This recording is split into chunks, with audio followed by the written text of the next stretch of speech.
Last of the Bofors. By Lieutenant Colonel Herbert Ciabella, MBE. I first wrote about the Bofors gun a few years back. It was an anti-aircraft gun that was in service before World War II and during the war. It was widely used by armies on either side. It was versatile equipment that gave sterling service. Bofors had a maximum attainable ceiling of 7,200 meters, 23,600 feet, but the practical fighting range maximum was about 3,800 meters, 12,500 feet. The rate of fire was normally about 120 rounds per minute.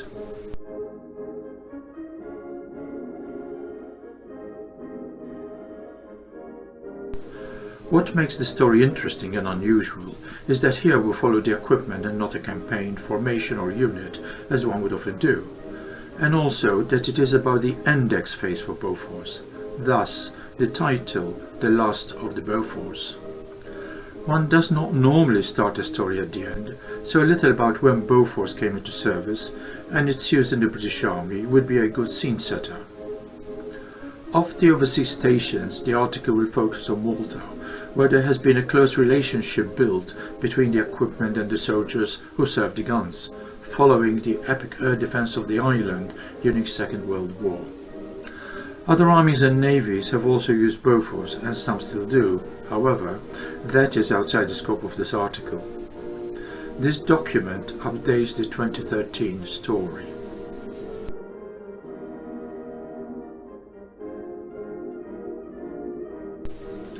My personal experience with Bofors was in the Territorial Army in Malta with 3rd Regiment Royal Mortar Artillery T from 1960 to 1963 as an ROP and bombardier gun layer. Later, after commissioning into the Royal Mortar Artillery, I ran the radar troop in 2nd Regiment Royal Mortar Artillery for a few months in 1967. And the last time I was to see Bofors was after my transfer to the Royal Artillery, when attending a young officers course and visiting Manabia in 1968. Little did I realize at the time that Bofors was approaching its end with the British Army. It was a great piece of equipment which gave stalwart service and was fun firing.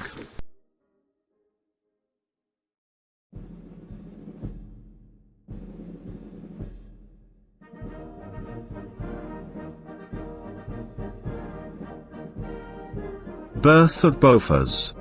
The first basic Bofors gun was produced in Sweden in 1930, and during the war it was used by practically every combatant on either side.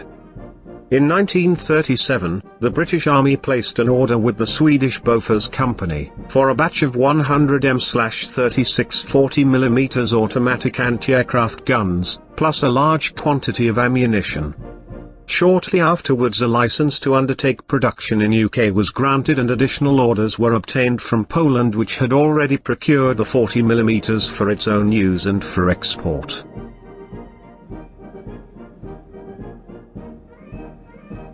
Between 1937 and 1939, 509 guns were ordered, and a small number of this order, some 18 to 24, were embargoed at the outbreak of war. Great Britain also bought guns from Belgium, Hungary and Poland because Bofors could not deliver within the time limit desired. According to plans, the requirement was for 1,000 Bofors guns in 1938, but this was not met. By 1939 the gun was in service with 18 different countries, and the United Kingdom was among 10 nations producing them under license. Germany was not on the list, but it was not long before they acquired Bofors, first from the Poles and later from the Dutch and British. The Japanese, too, got Bofors by this method as they conquered Dutch colonies. The Battle of Britain and El Alamein were among the major encounters where the gun played a prominent role.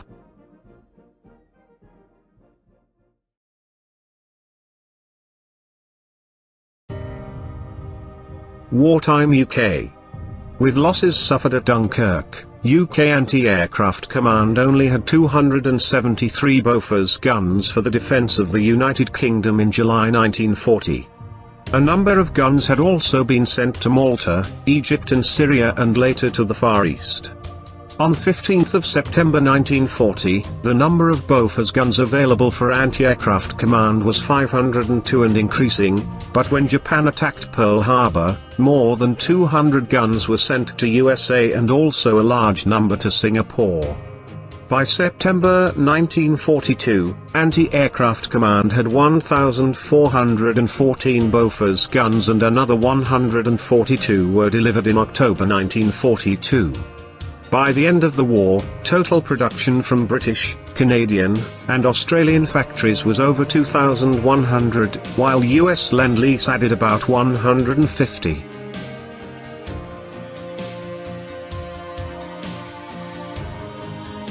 The 40mm Bofors automatic anti-aircraft gun became the standard anti-aircraft gun for the British Commonwealth during World War II, and was also manufactured in Canada and USA, where it was known as the 40mm anti-aircraft gun Mark I.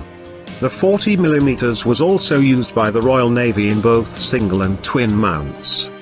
The following ammunition was used: AP, armor piercing, which could penetrate 52mm of armor at 457 meters or 42mm at 914 meters, or an HE projectile weighing 0.9 kilograms, with a muzzle velocity of 853 meters per second.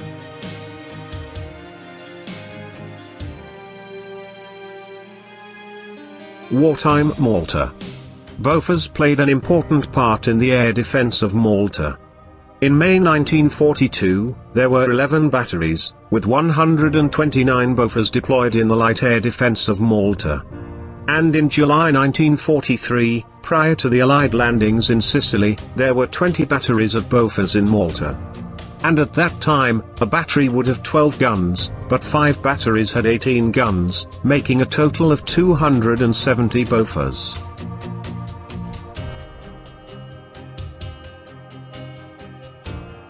Post-war. After the war, Britain continued to protect airfields and installations with Bofors, and production continued with constant updating and improvements. The weapon was superseded in the British Army by the 40mm L-70 automatic anti-aircraft gun in 1957, when 16 AD Regiment Royal Artillery was equipped with L-40/70. With its 3 batteries having a total of 18 guns. The L-70 had entered service with the Swedish Army in 1951, and was manufactured under license in various countries including UK.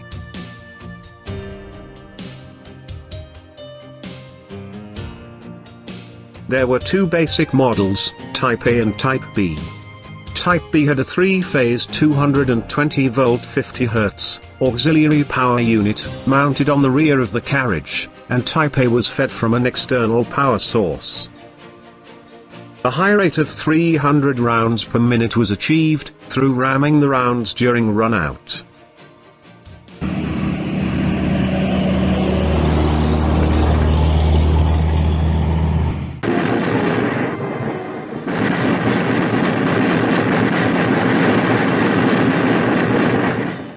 It had 5 types of ammunition for anti-aircraft and anti-armor roles. The pre-fragmented high-explosive round, PFHE, had a proximity fuse, with an effective range of 6.5 meters against aircraft, and the improved Mark II could effectively double this figure. Flight time to 1,000 meters was 1.1 seconds and 4,000 meters 4.4 seconds.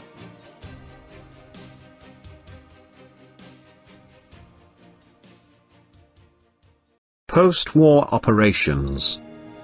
Bofors was deployed 4 times on operations by the British Army after the war and its going out of service, and that was during the Korean War 1950 to 1953, the Suez Crisis of 1956, Aden Protectorate 1962 to 1964, and the Borneo Confrontation 1962 to 1966.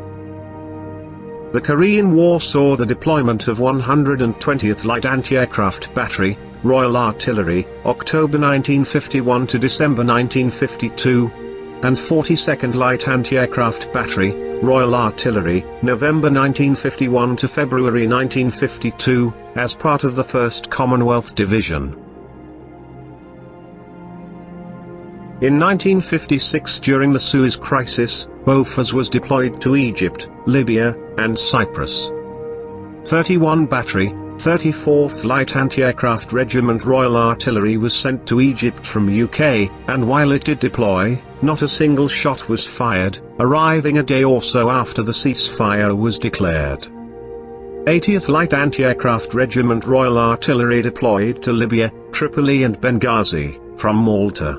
In addition to 43rd Light Anti-Aircraft Regiment Royal Artillery, which was already in Cyprus, and 16th Light Anti-Aircraft Regiment Royal Artillery, which deployed to Cyprus from UK.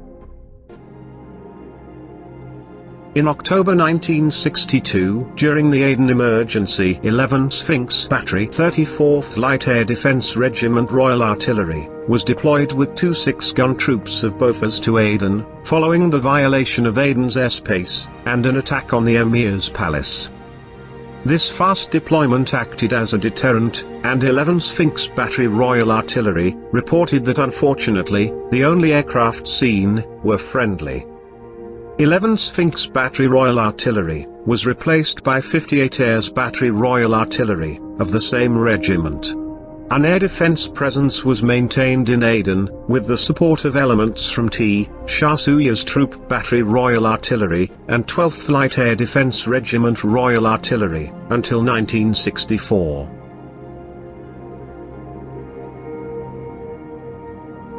The last operational deployment of Bofors by the British Army was during the Borneo, Indonesian-Malaysian confrontation, December 1962 to August 1966. UK already had 12th Light Air Defence Regiment Royal Artillery stationed in West Malaysia, at the start of the confrontation, with T. Shah Suyas Troop, and 9 Plassey Light Air Defence batteries.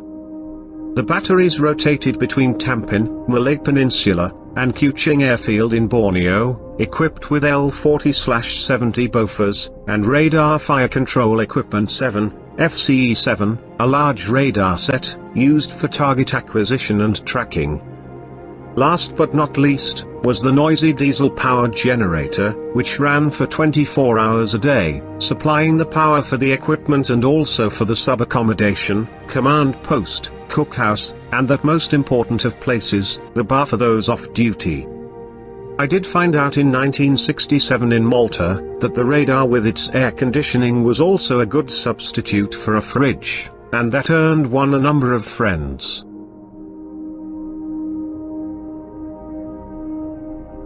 12th Light Air Defence Regiment Royal Artillery, reported in Gunner in 1964, the Kuching commitment is a taxing one, involving round-the-clock readiness, but morale remains high despite the fact that the battery has yet to have an engagement.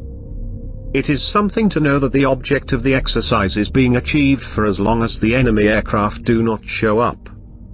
12th Light Air Defence Regiment Royal Artillery, returned to the British Army of the Rhine, referred to as BAOR, in May 1966. In June 1964, 111 Light Anti-Aircraft Battery Royal Australian Artillery, equipped with Bofors L-40/60 guns, deployed from Australia to RAAF Butterworth, near Penang close to the Thai border.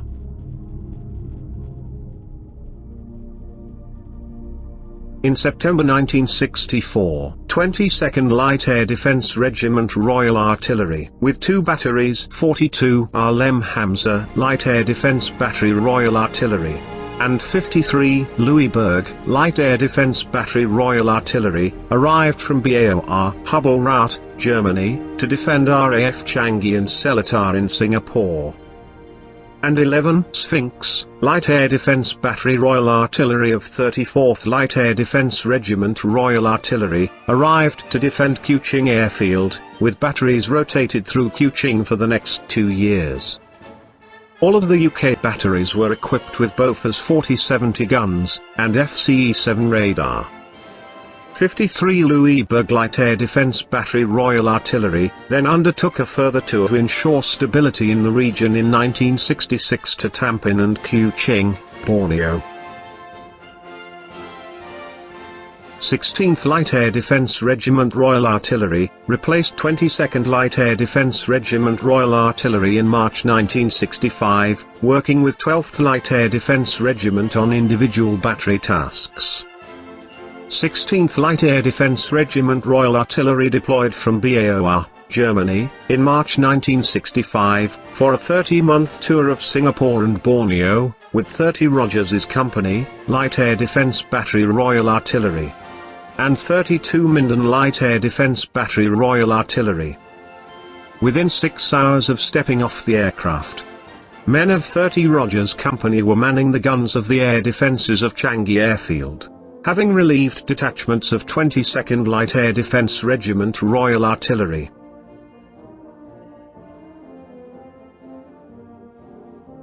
The daily manning and training routine at Changi started at 4:30 hours, and went on until stand to after 19:15 hours, and combined with keeping 50% of the guns manned 24 hours a day and patrolling local islands.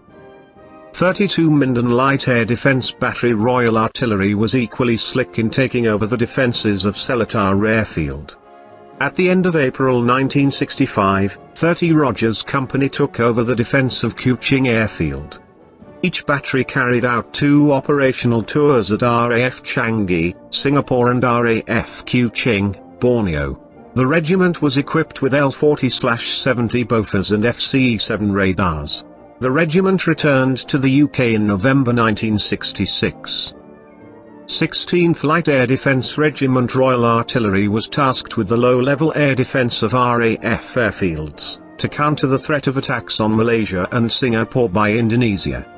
For the period from the 23rd of March 1965 until the 2nd of June 1966, 16th Light Air Defence Regiment Royal Artillery was continuously on 10-minute alert.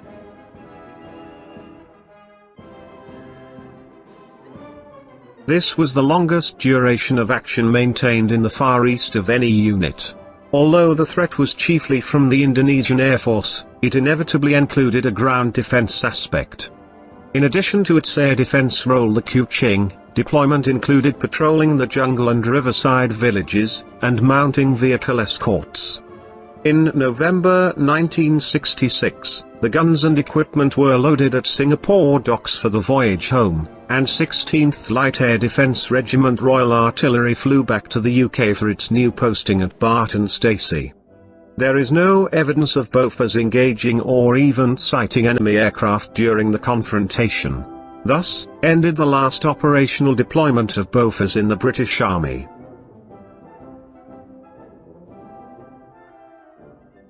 Malta Post War. Post-war, there were various reorganisations in Malta. And in 1951, the scale for anti-aircraft defences was for 5 light anti-aircraft regiments and the manning of 54 light anti-aircraft guns. The Chiefs of Staff Committee approved scales for air defence of Malta at 5 heavy anti-aircraft regiments and 5 light anti-aircraft regiments. At full strength, this could not be achieved with available Royal Artillery and Royal Malta Artillery resource. It was therefore proposed to reform the Malta Territorial Force in September 1951 as 3rd Light Anti-Aircraft Regiment Royal Malta Artillery T, and 11th Heavy Anti-Aircraft Regiment Royal Malta Artillery T. When integrated at full strength, it would be possible to meet heavy anti-aircraft requirements and deploy 54 light anti-aircraft Bofors.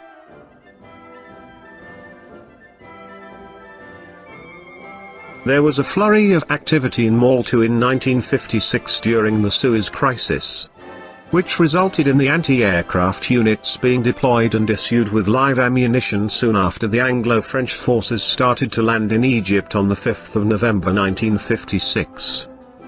As part of this deployment, Bofors guns were deployed by 80th Light Anti-Aircraft Regiment Royal Artillery at Lucca Airport, having taken the guns out of heavy care and preservation overnight. Pat Stackpool recounts: "I was Troop Commander of B Troop 34, Seringapatam, Light Anti-Aircraft Battery, 80 Light Anti-Aircraft Regiment in Malta 1956 to 1958. Russian IL-28 bombers were seen over Turkey. And at 8:30 p.m., The regiment was told to be in action defending RAF Lucca by dawn. By working throughout the night, they were all made ready, fully charged with ammunition, and stores uncrated.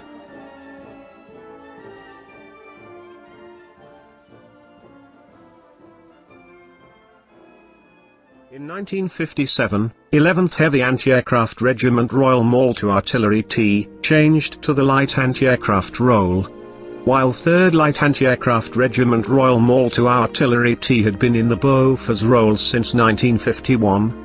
And by 1959, we also find the two regular Royal Malta Artillery Regiments, 1st Light Anti-Aircraft Regiment Royal Malta Artillery, and 2nd Light Anti-Aircraft Regiment Royal Malta Artillery, in the Light Anti-Aircraft role, each with 3 batteries of 6 guns, armed with Bofors L40/60, which was power-controlled for elevation and traverse and needed only 1 layer.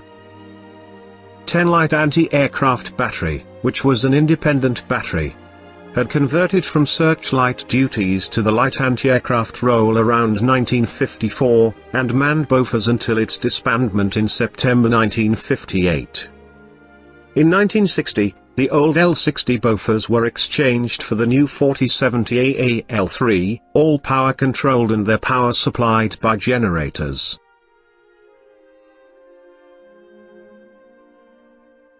In 1961, an announcement was made that 1st Light Anti-Aircraft Regiment Royal Malta Artillery was to serve in Germany in the transport role in support of 7th Artillery Brigade, and to relinquish its light anti-aircraft role, and 1st Regiment Royal Malta Artillery moved to Germany in 1962.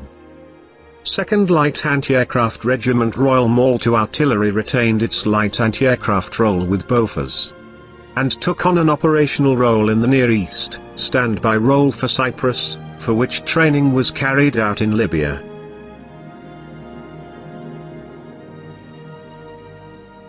Apart from training and doing practice camps in Malta, the Royal Malta Artillery undertook the Libya training, mentioned above, for its new operational role. 2nd Light Anti-Aircraft Regiment Royal Malta Artillery trained in Libya in 1959, 1960 and 1964. 2nd Light Anti-Aircraft Regiment's deployment in September-October 1964, was the last Royal Malta Artillery overseas training exercise, and the last time the Royal Malta Artillery Bofors deployed outside Malta.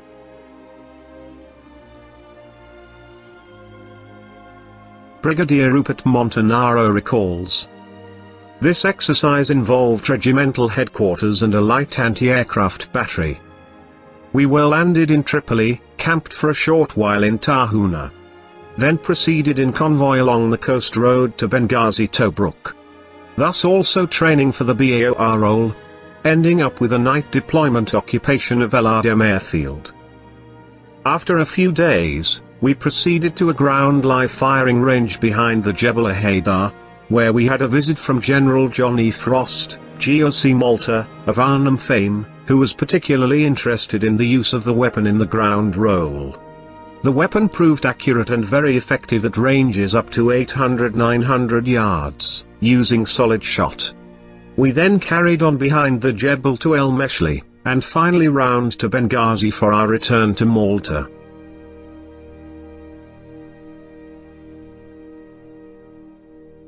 Royal Malta Artillery Endgame. Early in 1968, 2nd Regiment Royal Malta Artillery handed over its light anti-aircraft operational role. It reorganized in preparation for its new role in the Malta Land Force, reducing to 2 batteries, of which 6 battery retained the artillery role and 7 battery that of an infantry company. On 10th of February 1970, 1st Regiment Royal Malta Artillery ceased its operational role in Germany. 2nd Light Anti-Aircraft Regiment Royal Malta Artillery disbanded on 12th of April 1970 and its men became part of 1st Regiment Royal Malta Artillery, which took over its role. 1 battery had the artillery role and 3 battery the infantry role. 1st Regiment Royal Malta Artillery left the British Army at the 26th of September 1970 parade. On 26 September 1970, 1st Regiment Royal Malta Artillery held a farewell parade at the Independence Arena Floriana. The parade was under the command of Lieutenant Colonel W.J. Attard, Royal Malta Artillery. And the Master Gunner St. James's Park, General Sir Robert Mansur, took the salute.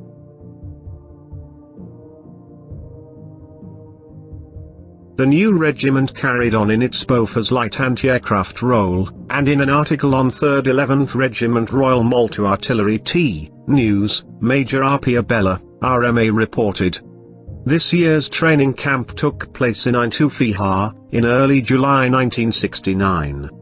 And for a fortnight the whole unit lived and trained together, carrying out light anti-aircraft deployments, firing practice shoots and brushing up on many other aspects of military training." In a further newsletter of June 1970, Major Abella reported, "The major events during camp included a light air defense deployment for 20 and 30 batteries, a regimental deployment, and a seaward shoot from Tori Khalid Marku range. Civil defense training also featured. This shows that the Bofors were still active in the regiment in June-July 1970. The Malta Land Force Organisation in September 1970 still had Bofors, and the ORBAT was Headquarters and Signals Section.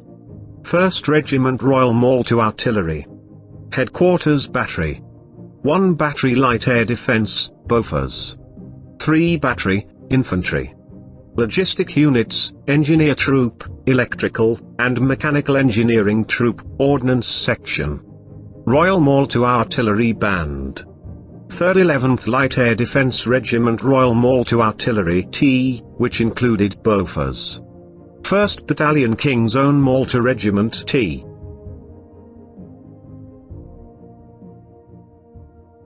The Labour administration of Dom Mintoff disbanded the Malta Territorial Force, with effect from 1st of April 1972. 3rd 11th Light Air Defence Regiment Royal Malta Artillery disbanded in April 1972, having become part of the Malta Land Force in April 1965.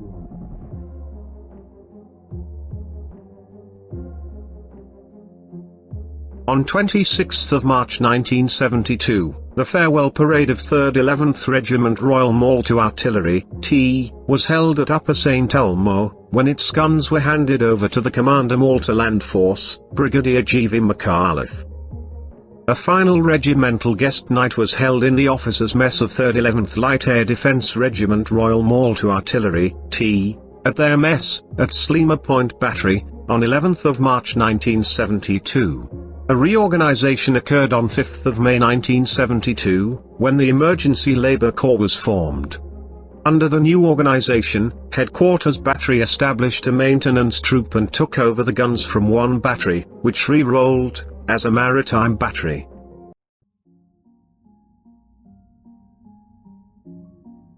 Israeli gunboat incident, 30th November to 1st of December 1973.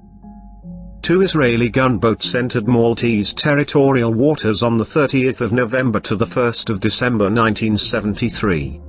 This was well reported in the Times of Malta and other media. It was reported that the gunboats, equipped with sophisticated missiles, had entered Dili Mara port without permission, and that a patrol boat of the Armed Forces of Malta had approached the boats and sought an explanation.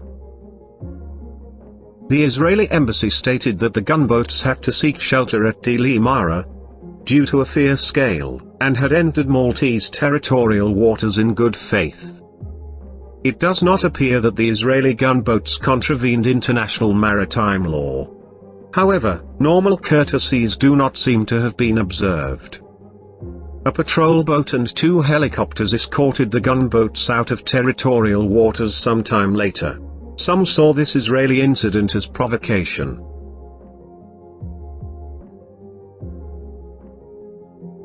The tactics as to whether a show of force through deploying a Bofors gun would have been the right course of action was a subject of debate. In military circles, some held the view that a show of limited action, like the deployment of a Bofors gun, would have helped to show that Malta was not totally impotent. It is acknowledged that there were differences of opinion as to what should or could have been done. The fact that Bofors was debated identifies that Bofors were still available to the Armed Forces Malta at the time, and that they were in some form of reasonable order and probably under light care and preservation. On 1st of May 1976, a restructuring created the Armed Forces of Malta, and the title Royal Malta Artillery fell out of use, and the structure did not have any artillery in it. The political aim was to break with the past. But at least the gun in the cap badge and the motto, Tutela Militia Virtutis, custodians of military prowess, were to remain. While the new organization did not have a gun battery, the 50 Bofors guns were retained.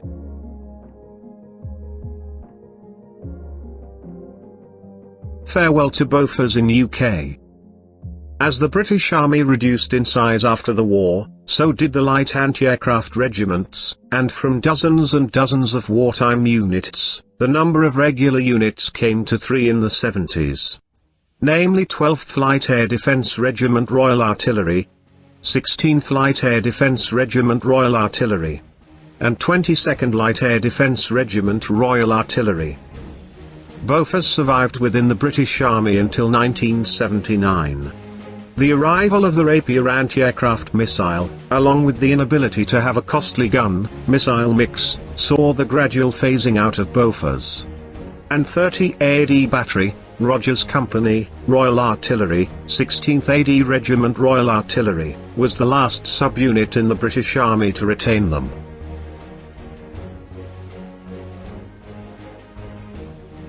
Soldier magazine reports on the farewell parade to Bofors in its May 1979 edition, in its article, "Bang Goes the Bofors." The ceremony took place at Curtain in Lindsey in Lincolnshire. 4 Lightning jets from RAF Binbrook swept overhead in a last salute, as the Lord Provost of Glasgow, the battery is 80% Scottish, carried out an inspection of the men and guns on parade. The guns then fired 8 rounds of break-up shot in quick succession from each gun, and with shell cases bouncing over the concrete, it was their farewell, after serving the British Army for 40 years. GOC North East District, and Mr. Hodge took the salute, as the troops marched off.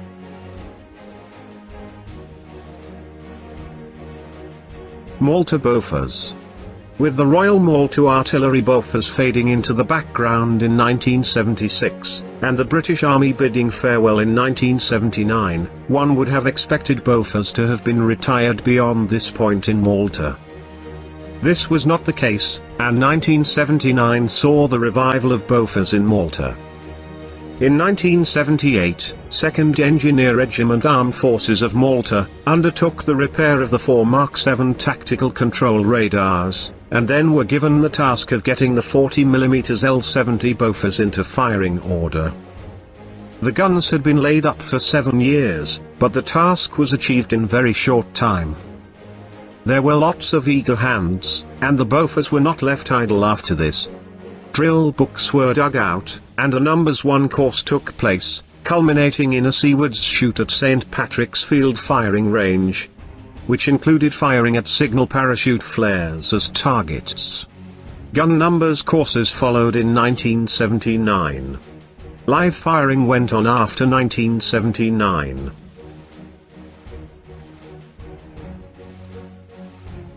Training also went on after 1979. It is worth noting that all air defense battery officers were trained in Italian anti-aircraft academies in various roles.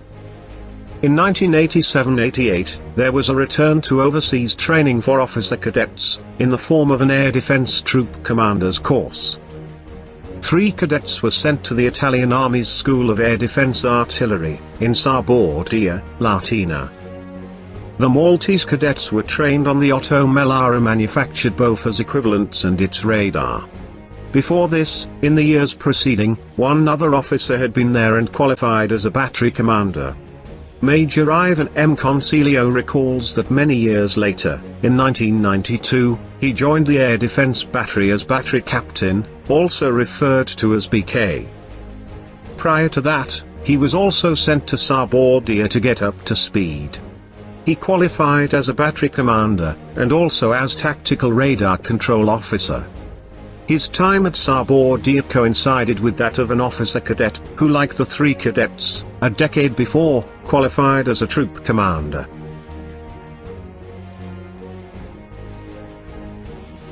Major Consilio adds that the 2nd Composite Regiment's Air Defence Battery carried out Bofors live firing at Pembroke Ranges, led by the battery commander, Major Anthony Muscat, with Major Consilio as BK and firing point officer.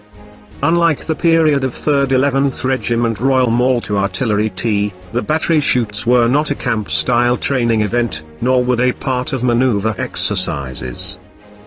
The 1997 White Paper on Modernising the Armed Forces of Malta announced the formation of the Armed Forces of Malta, Emergency Volunteer Reserve Forces, EVRF, which would augment the regular forces in times of national emergency. When volunteer reserves were posted to the Air Defence Battery, they undertook their training with enthusiasm, and managed very high standards comparable to regulars. About this period, Bofors firing took place at least twice a year in May and October as a troop. This consisted of 2 Bofors, under radar control. When the CT-40 GMIR radar arrived, they would be fired either directly from the radar, or guns free under NCO in charge gun orders, with safety officer keeping close check.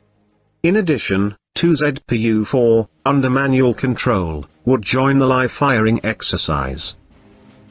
A point to note is that initially there were no aircraft towed sleeve targets. From at least 1996, air-towed drogues were used, towed by a Norman Britain Islander, and on a few occasions, radio-controlled model aircraft were also used.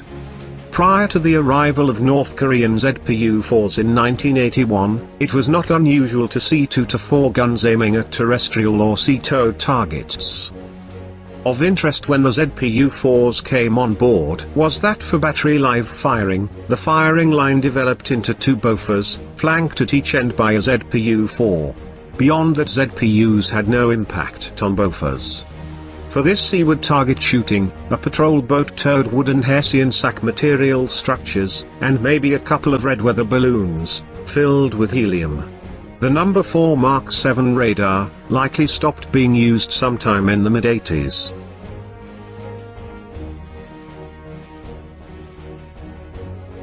At the time of the ill-fated hijack of the Egypt Air passenger aircraft 23rd of November 1985, there would have been deployment options for the defense of Luku Airport.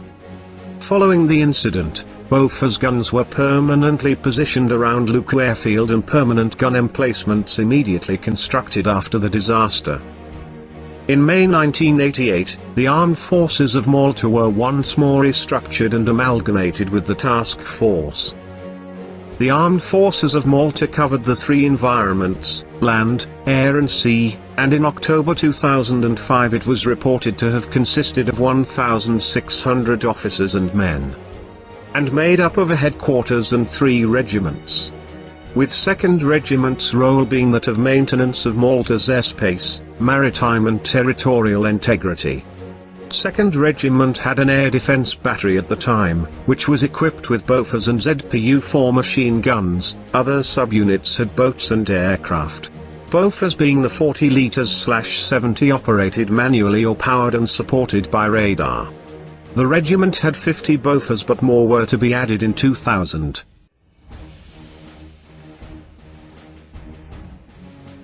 In May 2000, the Armed Forces of Malta were presented with a battery's worth of Bofors, complete with fire control equipment, by the Italian army as they phased out the weapon. There was no difference between the Italian and the British Bofors, other than in the aiming devices, and with accessories. Gun amplifiers had to be modified, if they were to work with the more modern Italian amplifiers. Only one British gun was modified at the Air Defence Battery Workshops as an experiment, in 1994.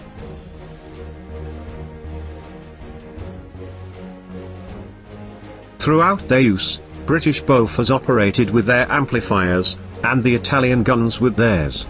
The Italian Bofors were older than the British L/70s. Being of 1953 manufacture, as opposed to the British which were 1955. Total equipment donated was 10 Bradar Bofors L/70, 5C T40 GMIR radars, 16 Ausonia generators, and 10 TM69 Fiat gun tractors. Additionally, there was a large number of spares for all the equipment. The Italian military had themselves disposed of all land-based Bofors systems in 1995. All equipment was, however, overhauled prior to delivery and was received fully functional and in pristine condition. Major Ranzani M. Muscat worked hard with the then Italian military mission to get this relatively more modern equipment gifted.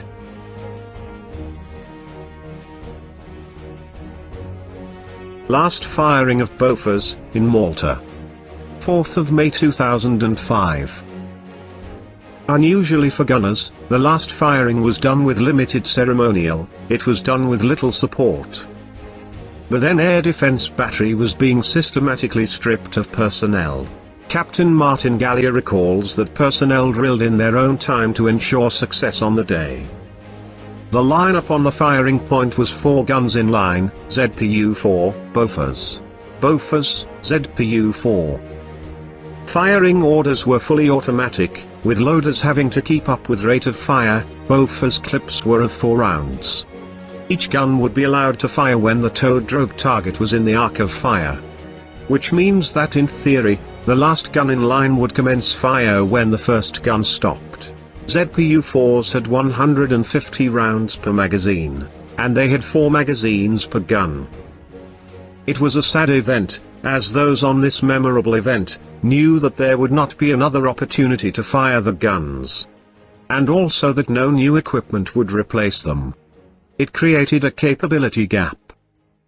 It was still a fitting tribute to a famous piece of artillery.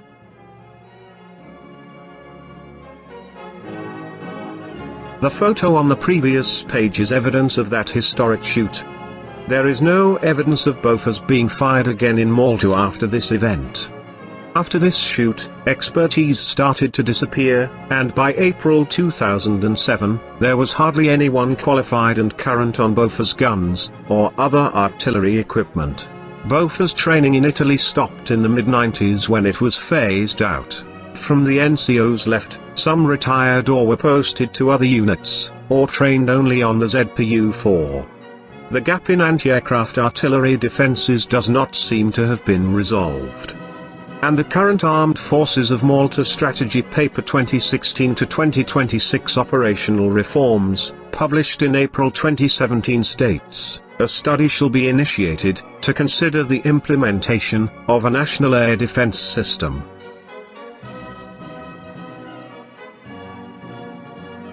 Restructuring, 2007. In August 2007, the Armed Forces of Malta concluded a major reorganisation to better tackle its tasks and those stemming from EU membership. The Armed Forces of Malta is structured into a headquarters and 5 individual units. 2nd Regiment was disbanded. 1st Regiment took on the Bofors Air Defence element, known as the Air Defence and Support Company, on top of its infantry role. It was noted at the time that this was a period of transition for air defence, as Bofors was aging, and a new weapon system needed to be identified, indicating that Bofors was getting close to retirement. In 2013, 1st Regiment still existed, and consisted of Regimental Headquarters, Headquarters Company, A Company, B Company, C Special Duties Company, and the Air Defence and Fire Support Company, same as 2007. The ZPU-4, 14.5mm anti-aircraft machine gun, still featured, but Bofors was not on the Orbat.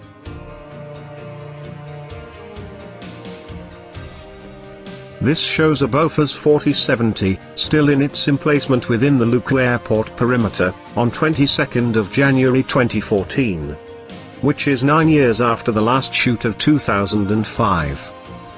On closer inspection, Captain Martin Gallia noted that when the photo was taken, the flash hider cover was ripped, as was the gun cover. And there was rust on the barrel. This indicated that there was no maintenance going on. According to ex-air defense battery soldiers, only ZPU-4 training was being carried out at the time, and no Bofors training had been carried after 2007.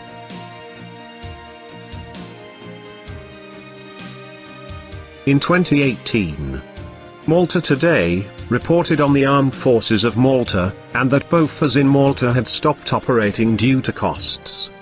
The air defense battery had stopped operating, the source said. Money appears to be the root of this problem. With a cost of €200 per round fired by the Armed Forces of Malta's Bofors cannon. Malta also has no surface-to-air missiles. Brigadier Geoffrey Cormie is understood to have plans for reinvigorating the air defense battery. However, no details were immediately available on this. Malta Today, the 14th of July 2018. It seems that Bofors, like old soldiers, never die, but fade away.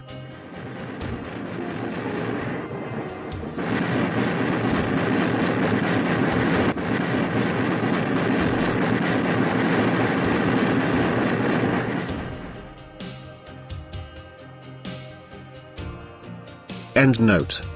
It was not obsolescence, Bofors may have been old, but not obsolete, that drove the Bofors to retirement. The guns were in good order, as was proved in 1994. The Italian military mission brought over a specialist team, from their arsenal in Brescia, and certified all the 50 Bofors, ex-UK, to be relatively new. The same also reported on the amount of gun wear and tear caused to the barrels, by the ammunition in use. As previously stated, when the Italian military mission introduced their new power amplifier, the guns had no serious problem when power operated. Logbooks were kept up to date. Cost of manpower, leading to lack of manpower, and equipment running costs, are likely to have been the drivers, a view shared by Malta Today. To the best of knowledge, the Bofors are still on Armed Forces of Malta books, and in storage. Something that by now, 15 years later, has rendered them non-operational.